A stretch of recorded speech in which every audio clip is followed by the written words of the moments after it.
ہر لحظہ ہے مومن کی نئی شان نئی آن،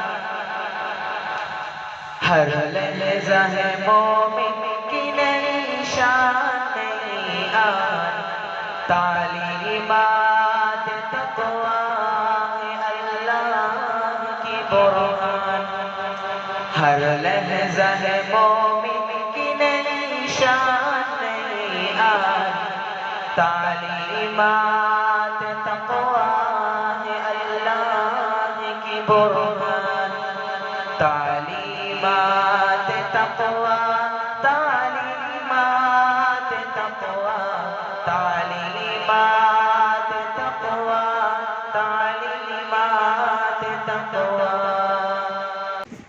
اعوذ باللہ من الشیطان الرجیم،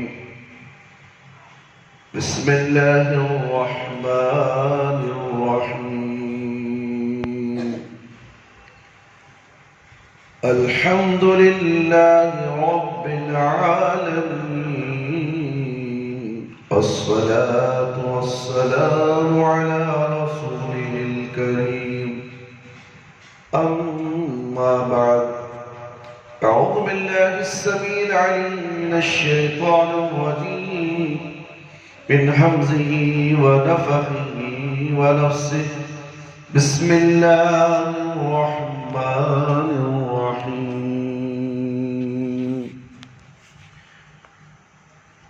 محترم دوستو، بزرگوں، پیارے بچوں، آج فجر بعد نماز ہم نے آپ کے سامنے قرض سے نجات کے اعمال اور ادائیگی کے لیے کوشش، پھر اس کے بعد جو قرض کی ادائیگی کے لیے جو انسان نیت کرتا ہے، اللہ رب العالمین اس کے ساتھ کس طرح مدد کرتے ہیں۔ تین واقعات میں سے ہم نے ایک واقعہ سنایا تھا، اب دو واقعے ہیں جو آپ کے سامنے پیش کیے جا رہے ہیں۔ امید کرتا ہوں کہ آپ بغور سماعت فرمائیں۔ اللہ رب العالمین ہم سب کو اس پر عمل کرنے کی توفیق دے، آمین یا رب العالمین۔ ابو ہریرہ رضی اللہ عنہ فرماتے ہیں کہ رسول اللہ صلی اللہ علیہ وسلم نے بنی اسرائیل کے ایک شخص کا ذکر کیا۔ اس نے بنی اسرائیل ہی کے ایک شخص سے 1000 اشرفیہ قرض مانگی۔ اس نے کہا کہ کچھ لوگوں کو لے آؤ جن میں اس معاملے کا گواہ بنا سکوں۔ قرض مانگنے والے نے کہا اللہ کی گواہی کافی ہے۔ اس نے کہا کوئی ضامن لاؤ۔ اس نے کہا اللہ کی ضمانت کافی ہے۔ دینے والے نے کہا تم سچ کہتے ہو، اور ایک مقررہ تاریخ کے وعدے سے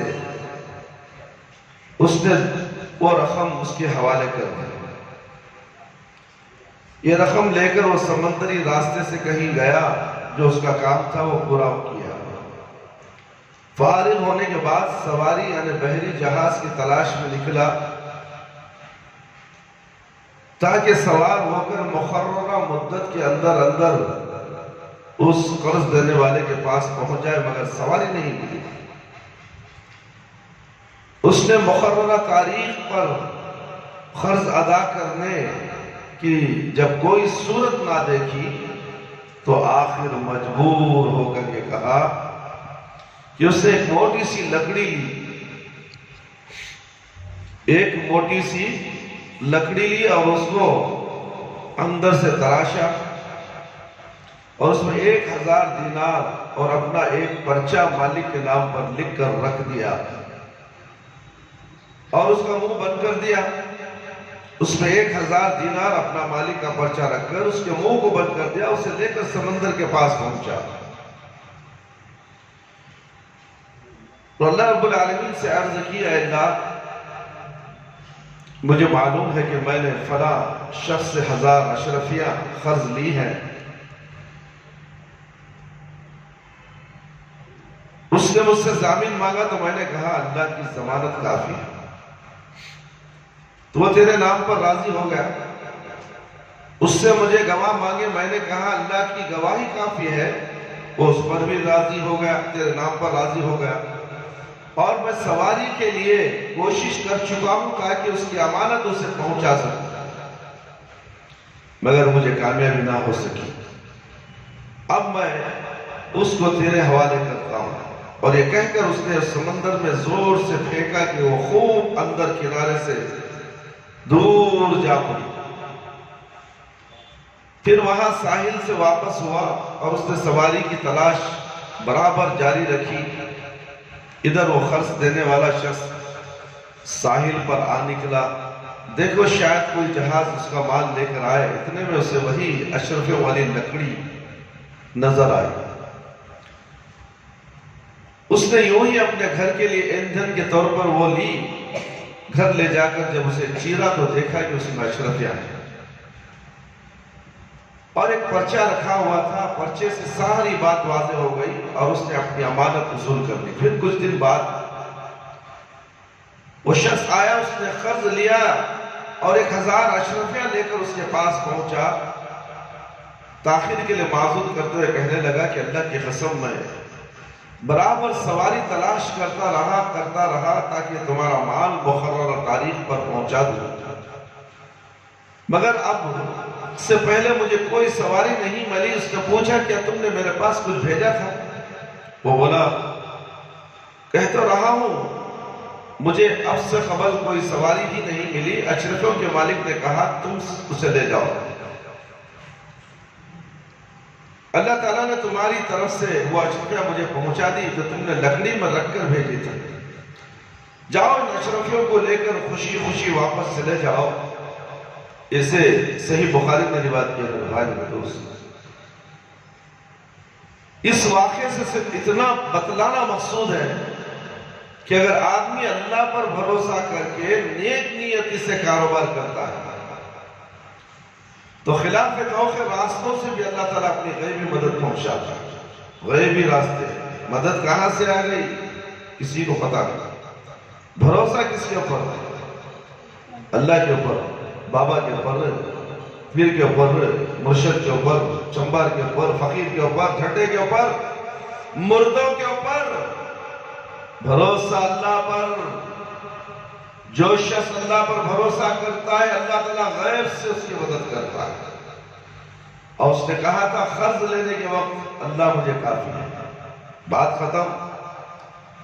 لکڑی کے اندر اشرفیاں رکھی اور اللہ کے نام پر اسے سمندر میں پھینک دیا ہو۔ جو مالک تھا وہ بھی انتظار کر رہا تھا ساحل کے پاس کہ میرا قرضدار مجھے قرض لا کر دے دے گا، مگر اشرفیاں لکڑی کے ذریعے اللہ تعالیٰ وہاں تک پہنچا دیا۔ پہنچانے والی ذات تو رب العالمین ہے۔ بھروسہ کرو تو اس رب العالمین کے اوپر جس نے تمہیں پیدا کیا ہے، پیدا کرنے کے بعد روزی روٹی سب چیز کا مالک وہ رب العالمین، اور تم ایرے خیرے نتھو خیرے کے پیچھے پڑے۔ افسوس، سخت افسوس۔ دینے والی ذات اللہ رب العالمین ہے، چھیننے والی ذات اللہ رب العالمین ہے۔ کوئی مائی کا لال دے نہیں سکتا، کوئی چھین نہیں سکتا جبکہ اللہ راضی ہو جائے۔ اس لیے میرے بھائی میرے دوست، کسی سے قرض لینا ہے تو دینے کی نیت رکھو، اللہ ضرور تمہیں مدد کرے گا۔ اگر تمہاری نیت دینے کی نہیں ہے تو اللہ تعالیٰ تمہارے مال کو برباد کر دے گا۔ تم نے جو قرض لیا تھا تم اس سے کماؤ گے، تمہاری نیت میں کھوٹ رہنے کی وجہ سے تمہارے مال میں بربادی آ جائے گی اور نقصانات سے دوچار ہو جاؤ گے، یہاں تک کہ بھوک اور ہراس میں مبتلا ہو جاؤ گے۔ اس لیے ہمیں چاہیے کہ اگر ہمیں ضرورت پڑتی ہے قرض لو مگر دینے کی نیت۔ اگر تم دینے کی نیت رکھو اسی درمیان تمہاری موت آ جائے، کیا کرو گے؟ وصیت کرنا ہے، میری جائیداد ہے یہ بیچ کر میرا قرض ادا کر دینا۔ آج کیا ہے، باپ مرنے کے بعد باپ کی پوری جائیداد ہڑپ، بیٹے یہ نہیں سوچتے کہ میرے باپ کا قرض کیا تھا، میرا باپ کسی کو قرض دینا ہے یا نہیں. مر گیا بوڑھا خڑوس، دفنا دیے اسے، اب کیا لینا دینا، چلو باپ کا مال کھا جاؤ، بہنوں کا مال کھا جاؤ، رشتہ داروں کا مال کھا جاؤ، بس ہمارا حصہ بنا رہے ہیں. کہانی ختم. یہ بھی ایک قرض ہے جو باپ کا قرض ہے، وہ بچوں پر ذمہ داری ہے کہ وہ باپ کے مرنے کے بعد ان کا قرض ادا کرے، ورنہ تو یہ جو قرض جو جائیداد انہوں نے چھوڑ کر دی وہ تمہارے کسی کام آنے والی نہیں. اگر تم نے وہ قرض ادا نہیں کیا تو یہ جائیداد برباد ہو جائے گی اور تم بھی اس کے حقدار نہیں رہو گے. وہ تمہارا نہیں، تمہارے وارثوں کا ہو جائے اور تم بھی اسی طرح مر جاؤ گے دنیا میں قرض چھوڑ کر. تمہاری اولاد اور پھر وہ قرض ادا نہیں کرے گی. یہ سلسلہ نسل در نسل چلتا رہے گا.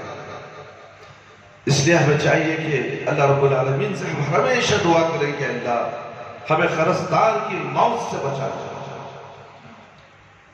قرضدار کے جنازے کی نماز پڑھنا منع ہے میرے بھائی. اللہ کے نبی صلی اللہ علیہ وسلم راستے میں پوچھے، نکل گئے جنازے کی نماز پڑھانے کے لیے، ختم آگے بڑھا، دوسرے قدم میں پوچھے کہ کیا اس کے اوپر کوئی قرض ہے؟ ہاں قرض ہے. تو پیچھے واپس چلے جائے، میں اس کے نمازے کی نماز نہیں پڑھاتا. اللہ اکبر. ہے کوئی ذمہ دار؟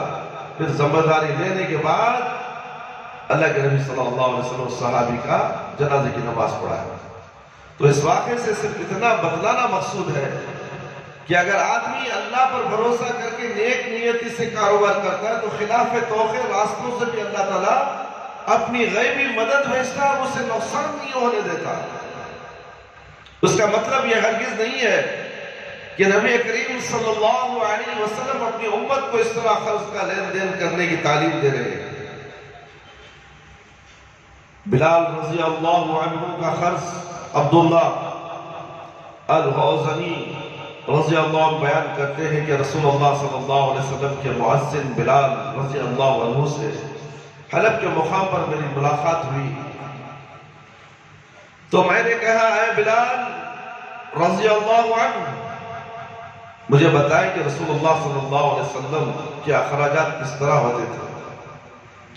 انہوں نے فرمایا، جب سے اللہ تعالیٰ نے آپ صلی اللہ علیہ وسلم کو مبعوث فرمایا ہے اس وقت سے لے کر آپ صلی اللہ علیہ وسلم کی وفات تک آپ کے تمام مال و متاع خرچ کرنے کی ذمہ داری میرے سپرد. جب کوئی مسلمان آپ صلی اللہ علیہ وسلم کے پاس آتا اور آپ صلی اللہ علیہ وسلم دیکھتے کہ اس کے پاس کپڑے نہیں ہیں تو آپ صلی اللہ علیہ وسلم مجھے حکم فرماتے تو میں جاتا اور قرض لے کر اس کے لیے چادر خریدتا. بس آپ صلی اللہ علیہ وسلم سے کپڑا پہناتے اور کھانا کھلاتے. حتیٰ کہ ایک مشرک شخص مجھے ملا تو اس نے کہا، اے بلال رضی اللہ عنہ، میرے پاس بہت سا مال ہے، اس لیے تم میرے سوا کسی اور سے قرض نہ لیا کرو. بس میں اسے ہی کرتا رہا. ایک دن ایسے ہوا کہ میں نے وضو کیا، پھر نماز کے لیے اذان دینے کھڑا ہوا تو مشرک تاجروں کی ایک جماعت لے کر آ گئے. پر جب اس نے مجھے دیکھا تو کہنے لگا، اے حبشی، بلال رضی اللہ عنہ کو کہا جا رہا ہے. میں نے کہا، ہاں کیا بات ہے؟ اس نے مجھے گھورتے ہوئے سخت اور تند و تیز جملے کہے. پھر کہنے لگا، کیا تمہیں معلوم ہے کہ مہینے میں کتنے دن باقی رہ گئے ہیں؟ میں نے کہا، بس قریب ہی ہے. اس مشرک نے کہا، 4 دن باقی رہ گئے ہیں. بس میں تجھ سے وہ قرض واپس لوں گا. اگر قرض واپس نہ کیا تو تمہاری پہلی حالت کی طرح بکریوں کا چرواہ بنا دوں گا. بس اس سے عام لوگوں کی طرح مجھے بھی بہت دکھ ہوا. جب میں نے عشاء کی نماز پڑھ لی تو رسول اللہ صلی اللہ علیہ وسلم نے اپنے گھر تشریف لے گئے. میں نے آپ صلی اللہ علیہ وسلم سے اجازت طلب کی تو آپ صلی اللہ علیہ وسلم نے اجازت دے دی. میں نے حاضر خدمت ہو کر عرض کی، اللہ کے رسول صلی اللہ علیہ وسلم،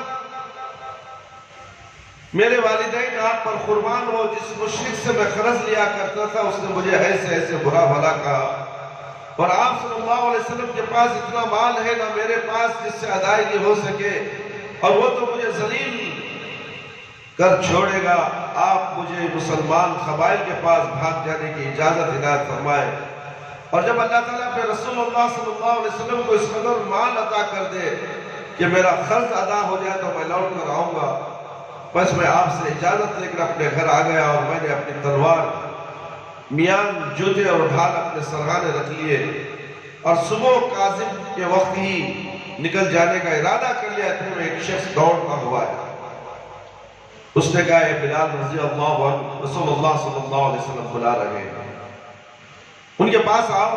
بس میں آپ صلی اللہ علیہ وسلم کی خدمت میں حاصل ہوا تو دیکھا کہ آپ صلی اللہ علیہ وسلم کے پاس 4 سواریاں بیٹھی ہوئی ہیں اور ان پر سامان لدا ہوا ہے۔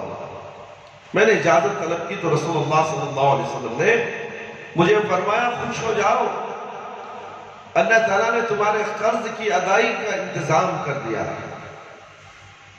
کیا تم نے 4 اونٹنیاں ندی میں نہیں دیکھی؟ میں نے کہا جی ہاں دیکھی ہے۔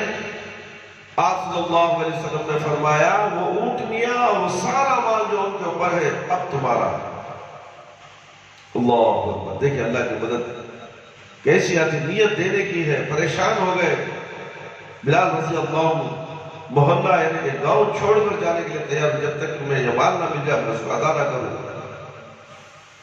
اور اللہ کے نبی صلی اللہ علیہ وسلم نے بلا کر ان کو کہا کہ پورا مال تمہارا ہے۔ میں نے کہا جی ہاں دیکھی ہے۔ آپ صلی اللہ علیہ وسلم نے فرمایا وہ اونٹنیاں اور وہ سارا مال جو ان کے اوپر اب تمہارا ہے، ان پر کپڑے اور اناج لدا ہوا ہے جو فدق کے حاکم نے مجھے بطور ہدیہ بھیجا، بس یہ لے لو اور اپنا قرض ادا کرو۔ بس میں نے ایسے ہی کیا۔ پھر میں مسجد کی طرف گیا تو دیکھا کہ رسول اللہ صلی اللہ علیہ وسلم مسجد میں تشریف فرما ہے۔ بس میں نے سلام عرض کیا تو آپ صلی اللہ علیہ وسلم نے فرمایا جو مال تیرے پاس تھا اس نے کوئی کام دکھایا۔ میں نے عرض کیا رسول اللہ صلی اللہ علیہ وسلم کے ذمہ جتنا بھی خرچ تھا وہ سب اللہ تعالیٰ نے اتار دیا۔ آپ صلی اللہ علیہ وسلم نے فرمایا کیا کچھ باقی بھی بچا ہے؟ میں نے عرض کی جی ہاں۔ آپ صلی اللہ علیہ وسلم نے فرمایا اسے خرچ کرنے کے اسباب تلاش کرو تاکہ تم اسے خرچ کر کے مجھے راحت پہنچاؤ، کیونکہ جب تک تم اسے خرچ کر کے مجھے راحت نہیں پہنچاؤ گے میں اپنی کسی زوجے کے پاس نہیں جاؤں گا، کسی بیوی کے پاس نہیں جاؤں گا۔ تو مال جو آیا ہے ہدیے کے طور پر وہ اللہ کی راہ میں خرچ کر دو۔ قرض ادا ہو گیا، پھر بچا ہے، پھر وہ مال کسی ضرورت مند کے حوالے کر دو۔ اس وقت میں اپنے بیوی کے پاس نہیں جاؤں گا۔ بس جب رسول اللہ صلی اللہ علیہ وسلم نے عشاء کی نماز ادا کی تو فرمایا تمہارے پاس جو مال تھا اس نے کیا کیا؟ میں نے عرض کی کہ وہ تو میرے پاس ہی ہے، اسے لینے ہمارے پاس کوئی آیا ہی نہیں۔ بس رسول اللہ صلی اللہ علیہ وسلم نے وہ رات مسجد میں ہی گزاری، حتیٰ کہ جب آپ صلی اللہ علیہ وسلم نے اگلے دن عشاء کی نماز پڑھی تو مجھے بلایا، فرمایا جو تیرے پاس مال تھا اس کا کیا بنا؟ میں نے عرض کیا اللہ کے رسول صلی اللہ علیہ وسلم اللہ تعالیٰ نے آپ صلی اللہ علیہ وسلم کو اس سے راحت نصیب فرما دی ہے۔ آپ صلی اللہ علیہ وسلم نے اللہ تعالیٰ کی حمد و ثنا اور کبریائی بیان کی۔ اس کے بعد آپ صلی اللہ علیہ وسلم گھر تشریف لے گئے۔ بس میں آپ صلی اللہ علیہ وسلم کے پیچھے پیچھے چلتا گیا، حتیٰ کہ آپ صلی اللہ علیہ وسلم اپنی ازواج مطہرات کے پاس تشریف لے گئے۔ بس آپ صلی اللہ علیہ وسلم نے فردن ہر جوزہ محترمہ کو سلام کہا۔ پھر آپ صلی اللہ علیہ وسلم اپنی خواہگاہ جہاں رات بسر کرنی تھی تشریف لے گئے۔ اسے سنن ابی داؤد نے روایت کی ہے۔ میرے بھائی میرے دوست دیکھیں قرض کا معاملہ بہت کٹھن مسئلہ ہے، تو اس لیے ہمیں چاہیے کہ قرض ہمیں ضرورت پڑ گئی کسی سے لینی ہے تو وعدے کے پابند ہونا ضروری ہے۔ قرض لینے کے بعد انسان سب سے پہلے کیا کام کرتا ہے؟ جھوٹ بولنا شروع کر دیتا ہے۔ جھوٹ سمجھ میں آ رہی ہے بھائی؟ جب مقررہ وقت پر اسے ادا نہیں کرتا تو 1000 جھوٹ بولتا ہے اس سے قرض دار سے بچنے کے لیے۔ اسے بہانے بنانے شروع کر دیتا ہے. جب انسان جھوٹ بولنا شروع کرتا ہے تو ہزاروں میل دور اس کے فرشتے بھاگ جاتے ہیں اور شیطان اس کے قریب آ جاتا ہے. وہاں سے پھر یہ قرض ادا کرے تو کیسے ادا کرے؟ شیطان کیسے قرض ادا کرنے دے گا؟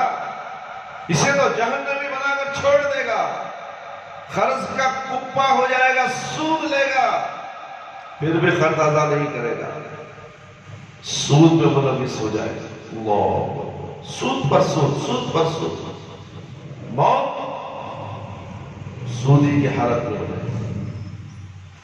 اس لیے جھوٹ ایک بہت بڑا جرم ہے، مگر قرض جھوٹ بولنے پر مجبور کر دیتے ہیں. ہوتے ہیں پیسے، اگر یہ دے دیا تو ایسا ہوگا، تو نہیں رکھ لیں گے، چھوڑو بعد میں دیں گے.